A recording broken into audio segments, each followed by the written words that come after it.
Rock Transformations Unit, Lesson 2.3, Energy's Role in Forming Rocks. Activity 3, second read of Devil's Tower. Here's what your student screen looks like for this part of the lesson. Remember, we've been investigating this question. What causes sediment and magma to form? All rock materials are made of the same type of matter. However, that matter can be found in different rock materials, sediment or magma.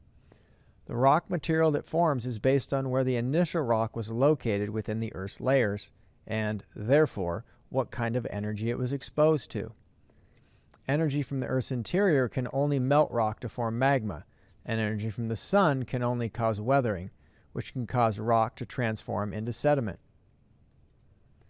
Today, you'll return to the article you read in the last lesson with a new purpose: to better understand the role of energy in causing sediment and magma to form.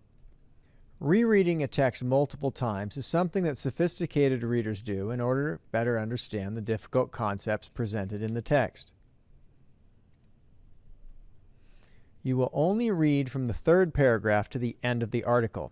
This time, when you read, you'll look for information that describes weathering and melting. You'll make annotations about energy sources for these two processes. Students, reread the article.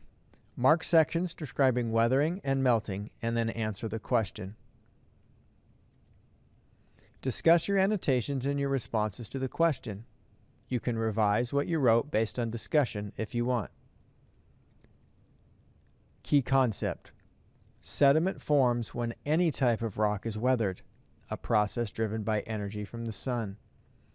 Today, you modeled and reread about how different energy sources change rock material in different ways. Energy from the sun changes rock by creating storms that weather it into pieces at Earth's surface. Key concept: magma forms when any type of rock is melted, a process driven by energy from Earth's interior.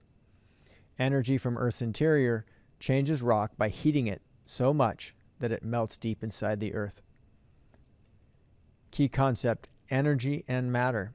Matter gets transformed by energy, but the same matter is still present.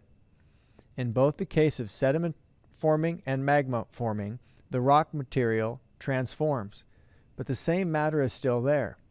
Looking at the relationship between energy and matter is helpful to understand the processes we see around us.